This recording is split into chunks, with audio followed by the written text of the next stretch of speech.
तो दोस्तों एक बहुत ही बुरी खबर के साथ आज के दिन की शुरुआत हम लोगों ने की और मैंने आपको वीडियो में बताया था कि आर्मेनिया युद्ध हार चुका है। नागोर्नो काराबाग का बचा कुचा इलाका भी अजरबैजान ने अपने हिस्से में ले लिया है और एक ही दिन के अंदर जो विद्रोही सेना थी जो कि आर्मेनियन मूल के थे उन्हें सरेंडर करना पड़ा। और मैंने आपसे बताया था कि इनके पास कोई ज़्यादा वेपन्स वगैरह नहीं थे, केवल कुछ हथगोले और राइफल वगैरह इनके पास मौजूद थी, क्योंकि ये आर्मेनिया की प्रोफेशनल आर्मी नहीं थी और आर्मेनिया की प्रोफेशनल आर्मी वहां पर जा भी नहीं पाती जब तक कि कोई फुल फ्लैश वॉर नहीं हो जाता। लेकिन दोस्तों आज से 15 दिन पहले लगभग जब अजरबैजान इस युद्ध को लेकर तैयारियां कर रहा था, जब अपनी डिप्लॉयमेंट कर रहा था, उस दौरान जब मैंने आपको वीडियो बनाकर इस बारे में सूचित किया था तब मैंने आपसे एक बात कही थी और मैंने ये कहा था कि देखिए भारत और आर्मेनिया में जो डिफेंस डील्स हुई है बहुत सारी हुई है, ये अभी फिलहाल अगर युद्ध हो जाता है तो ये आर्मेनिया के किसी काम के नहीं होंगे। कारण क्या था? कारण यही था कि हमने बहुत ही छोटी मात्रा में अभी तक इनकी डिलीवरी की है, यानी ये डील्स बस रिसेंटली हुई ही सही है।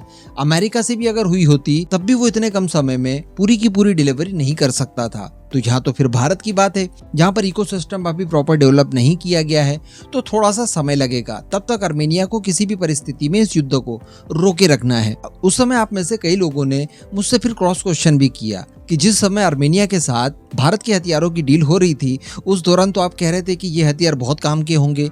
आर्मेनिया अजरबैजान की भौगोलिक स्थिति के आधार पर आपने यहाँ तक की बात कह दी थी कि जो पिनाका रॉकेट सिस्टम दिया जा रहा है आर्मेनिया को, ये आर्मेनिया के लिए बिल्कुल हिमार्श जैसा काम करके दिखाएगा।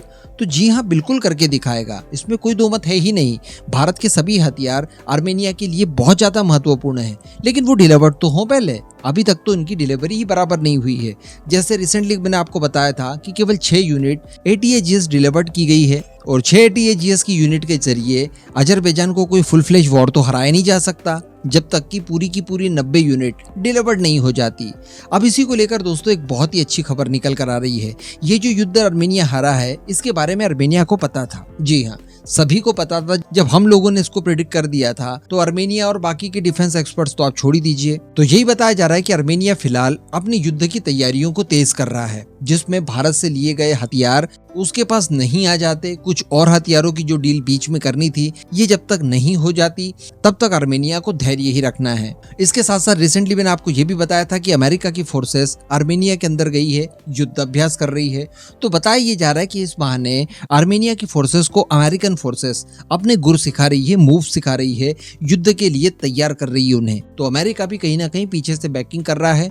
हर हाल में अमेरिका चाहेगा कि आर्मेनिया को अब रशिया के ग्रुप से फाइनली बाहर खींच लिया जाए और इसमें कोई अब ज्यादा समय भी नहीं लगेगा। तो आर्मेनिया की फोर्सेस बैकिंग कर रही है। भारत के हथियार उसे डिलीवर्ड लगातार किए जा रहे हैं। इन फ्यूचर हम लोग पूरे के पूरे डिलीवर्ड कर देंगे। कई सारे नए और वेपन्स को लेकर डील्स हो जाएंगी। इसको लेकर एक और बड़ी खबर निकल कर आ रही है। बताया जा रहा है कि अब भारतीय वायुसेना की प्रेजेंस आर्मेनिया में होगी। अब ये प्रेजेंस को आप ऐसा मत मान लीजिए कि किसी तरह की कोई युद्ध वगैरह होता है तो भारतीय फोर्सेस इन्हें बैक करेगी और इनकी तरफ से लड़ाई लड़ेगी। ऐसा हम लोग नहीं कर सकते। हम लोग गुट निरपेक्ष हैं और किसी भी तरह का कोई सुरक्षा समझौता आर्मेनिया और भारत के बीच में तो हुआ नहीं है। लेकिन भारत की वायुसेना की प्रेजेंस वहां इस रूप में होगी कि भारतीय वायुसेना के कुछ एक्स ऑफिसर्स और कुछ करंट ऑफिसर वहां जाएंगे डिफेंस अटैचे के तौर पर और वहां पर आर्मेनिया को सारी सहूलतें प्रदान करने के लिए बाध्य होंगे जो कि आर्मेनिया की फोर्सेस को रिक्वायर्ड होंगे। और इस बात की जानकारी खुद भारत के air chief marshal sir VR Chaudhary की तरफ से दी गई है। वैसे केवल मैं आपको बता दूं कि आर्मेनिया अकेला देश नहीं चयनित किया गया है, इसके साथ साथ स्पेन को भी चयन किया गया है और साथ ही आइवरी कोस्ट के ऊपर भी अतिरिक्त अटैचेस हमारे तैनात किए जाएंगे। और हमारे एयर चीफ मार्शल की तरफ से ये भारतीय वायुसेना के 43वें वार्षिक दिवस समारोह के दौरान कही।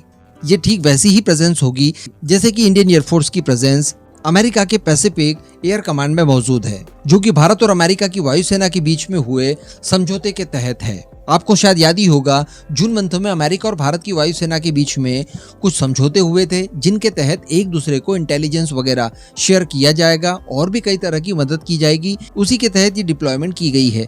तो कुछ इसी तरह की फैसिलिटी आर्मेनिया को भी दी जाएगी। आप ऐसा समझ लीजिए कि भारतीय वायुसेना का एक ऑफिस वहां पर खुल जाएगा जहां पर भारतीय वायुसेना से संबंधित अधिकारी मौजूद रहेंगे हमेशा। इस तरह की फैसिलिटी फैसिलिटी हम लोग पहले भी प्रदान कर चुके हैं आर्मेनिया को, और भारत की कुछ डिफेंस कंपनीज अपने ऑफिसेस वहां पर स्टार्ट कर चुकी है।